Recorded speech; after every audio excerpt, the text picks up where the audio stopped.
Madam First Lady, thank you for joining us. Thank you for having me. What were you able to accomplish during these days in New York and Washington? Thank you for this question. In fact, we never try to achieve something. It is important that we succeed in delivering the message, that there is an understanding, and that we continue our dialogue. I hope that we have achieved this goal. We have had a lot of meetings with President Zelensky. We had two separate programs, and I'm confident that we have strengthened the strong power of friendship that exists between the United States and Ukraine. And we're thankful to the United States for helping us to sustain this war effort. And we will see in a couple of days the practical results that we've been able to achieve here. You're talking about the military aid, the tanks that are coming. Are you leaving Washington with everything you need? This is a very political question. It would be better you ask it directly to the president. I tried to talk about humanitarian, social issues, about humanitarian assistance that is provided to Ukrainians, and I hope that we'll have new projects. I work a lot in this field of mental health, and I'm confident that we'll achieve a lot of progress in this domain as well. The United States has helped those mental health programs. In fact, Secretary Blinken committed $36 million to improve mental health access across Ukraine. How do you offer that care in the middle of the war? How does it work? We have to develop the network of health care support to make it accessible to every Ukrainian, no matter where he or she lives, in a large city or small village.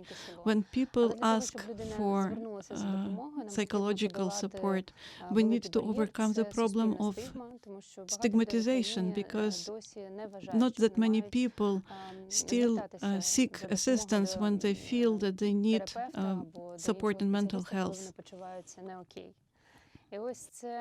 We now started a campaign which says it is okay not to be okay, because we want Ukrainians to understand that mental health problem is an ordinary thing. We encourage Ukrainians to seek support because we understand that mental health is a part of their physical health too.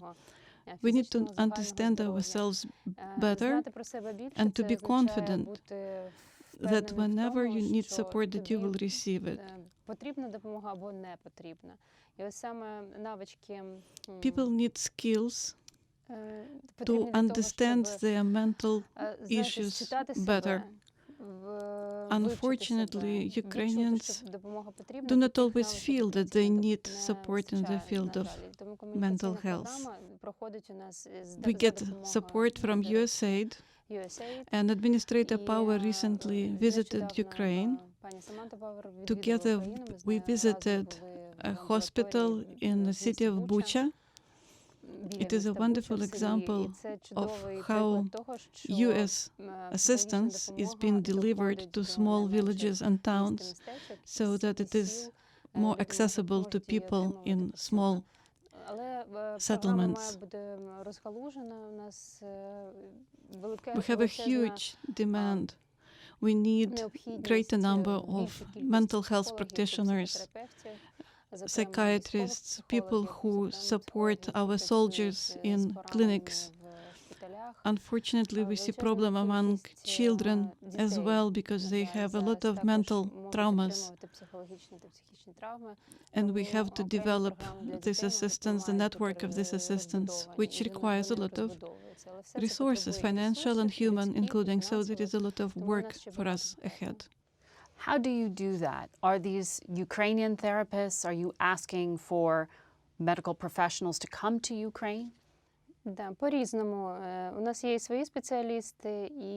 Well, we do this in different ways. There are a lot of Ukrainian psychiatrists, but we also try to involve as many international experts as possible.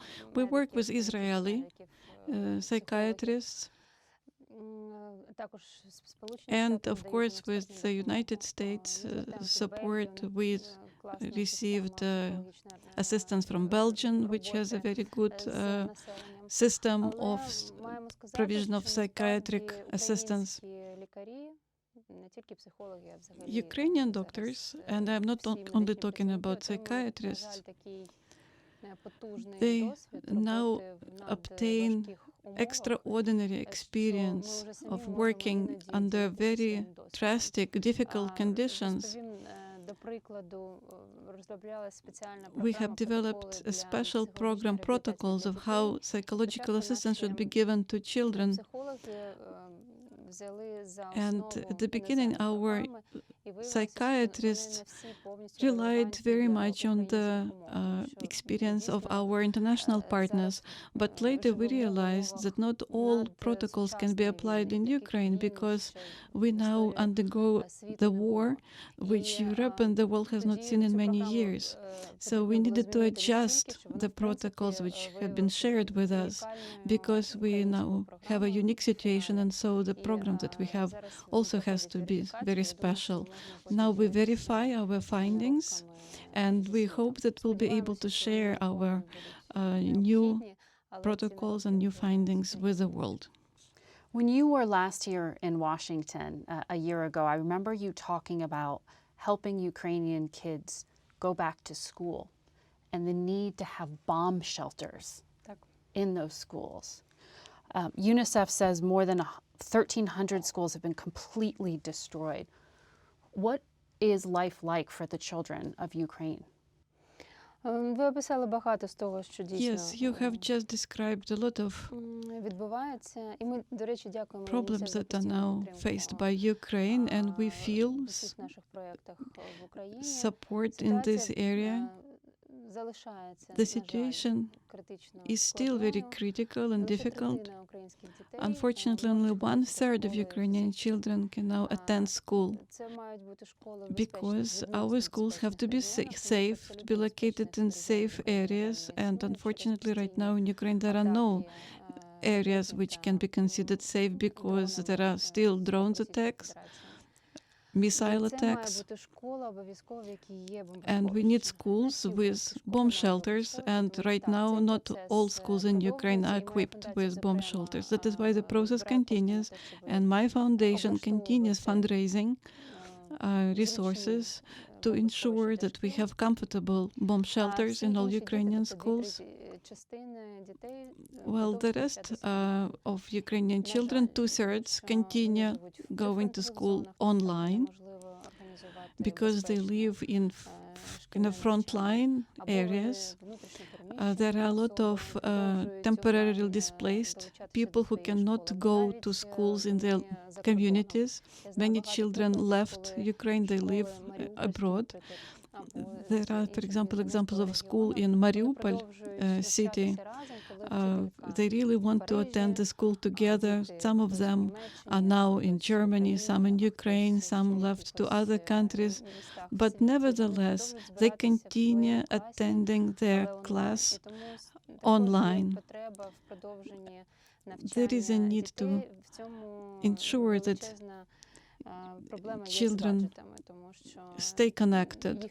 We have problems with gadgets. When children were leaving Ukraine, sometimes they could only take their documents with them and left everything behind. That is why both children and teachers require laptops, require iPads to continue education, and we receive a lot of support, including from our American partners. We have already received 38,000 laptops, and this year we will continue this process. You said that when childhood is under threat in one country, it's under threat everywhere. What do you mean by that? What are you thinking? I'm talking about common human values. Humanity for many decades has developed humanistic attitude towards children, respect to human life. And today we see disrespect to all of that by the aggressor who attacked Ukraine. And what is truly worrisome is that all the laws that humanity has developed, the laws of peaceful coexistence, can now be destroyed because there is an aggression of one state against another. The question that is being asked whether the world will allow the aggressor to destroy our common wish to live in a harmonious life, governed by rules of humanity. And that is why we see support from so many people all over the world who want to support us, support our children. Indeed, the war has its outcomes all over the world. Even those people who live far away from the front line can feel the impact of war on themselves. We should continue thinking about it and remember about this. Indeed, the world is open. Borders exist only formally. We can communicate freely. And so those terrible things that happen in one country, they should be felt by people in other countries. You spoke at the United Nations, and you said to a gathering of leaders there the horrific sexual violence being conducted by the Russian military, including against children, a 4-year-old child. What was it like in that room when you shared that? Did you feel there was a common humanity? Ви знаєте, це важко описати, тому що дуже багато людей it's very difficult to describe in багато з них words. вже знають цю інформацію. Ось що because people who listened to me when I spoke at the United Nations, they know the situation well. It is sometimes difficult to see an immediate feedback because we talk about this problem now for many months. We say that there are sexual crimes committed by Russian occupiers, and this is a war crime. There are a lot of crimes like that. This is not an individual case. It means that leadership of the Russian army allows Russian soldiers to do this. This is something they commit consciously. They try to threaten population in Ukraine to demonstrate that they are in charge. It is a method that has been in place since medieval times. We remember those terrible wars. So now when we address people from many countries and share these terrible numbers with them, indeed you see pain in the eyes of those people, you feel horror. But this is not enough. We have to unite our efforts to ensure that those who committed those crimes face justice. We continuously talk about it. The Office of Prosecutor General of Ukraine has already documented more than 20 cases of sexual crimes. But this doesn't reflect the great number of crimes which have been taking place in real life, because sometimes people are concerned. This is a taboo in many cases to say that and acknowledge that you've been a victim of sexual crime. You need to be truly courageous to let others know that you become a victim yourself. And people will only start talking about it when they will see that those who committed those crimes have been taken to justice. And that is why the restoration of justice will be the key element of letting people acknowledging these crimes and started speaking more openly about them. We know from witnesses, from people who saw those crimes being committed, from neighbors, that in some villages all women were raped, but not all those crimes have been documented, because there are people who do not want to officially provide evidence about those crimes.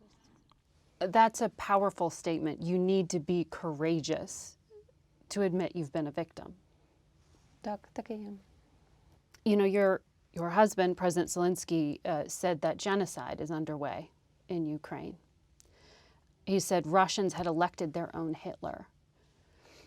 These are powerful statements, and I wonder, given the stakes of what you're talking about, how you think about, in a capital like this, debate over whether to help continue Ukraine or not. Вже ж перша реакція будь-якої свідомої людини, яка живе в It is країні, a natural reaction of any individual who lives in a country це занепокоєння. which became a victim of genocide. You become deeply concerned Щодо того, що є that можливість непорозуміння, some people cannot understand what's going on.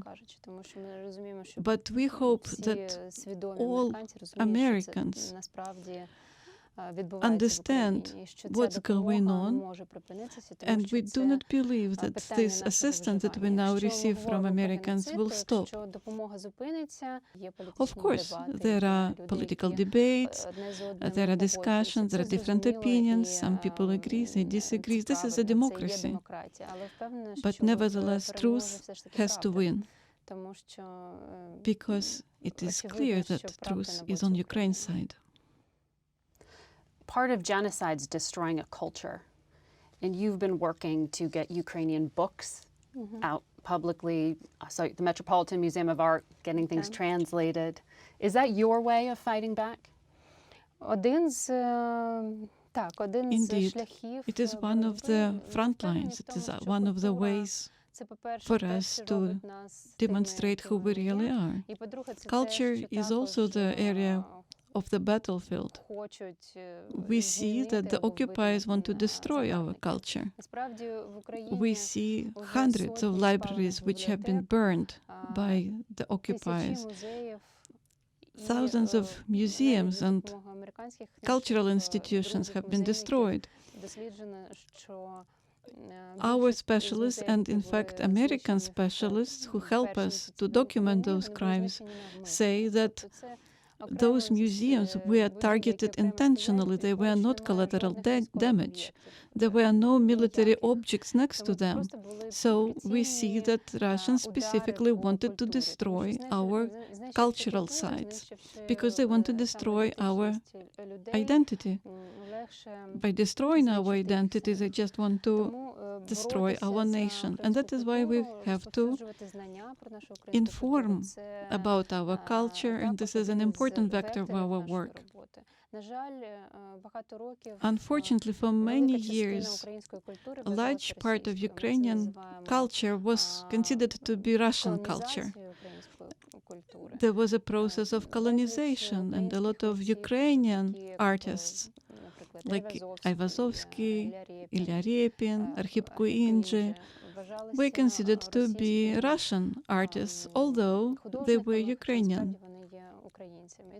And it was like that in many areas of culture. And so now we see the process of decolonization of Ukrainian culture. We want to make certain that the world knows what belongs to which nation. Our culture, our history is very rich. And unfortunately, not everyone knows about the depth of our history. We have a lot to demonstrate to the world, to show to the world, and we want the world to hear us, to know us. That is why the project titled Ukrainian Bookshelf aims to tell the world more about us.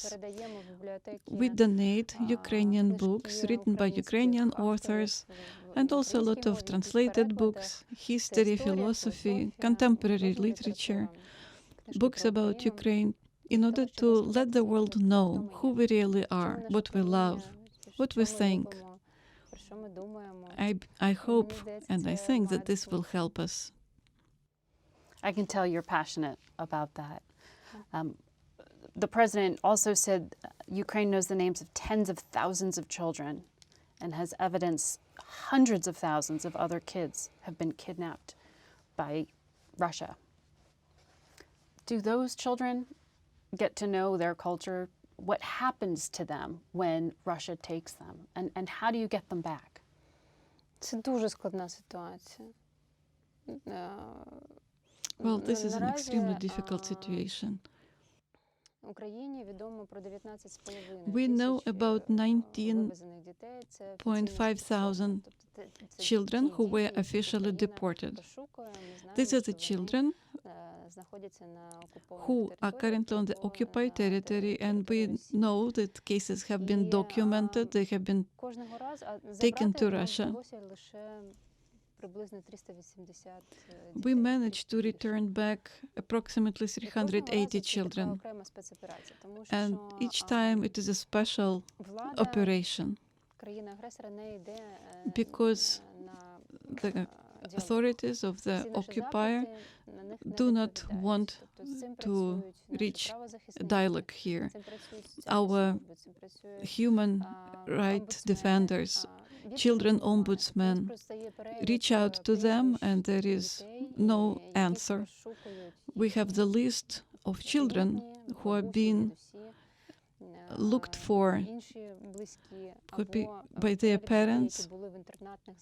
There were a lot of children who studied in orphanages and boarding schools, and those boarding schools were taken to Russia as an institution.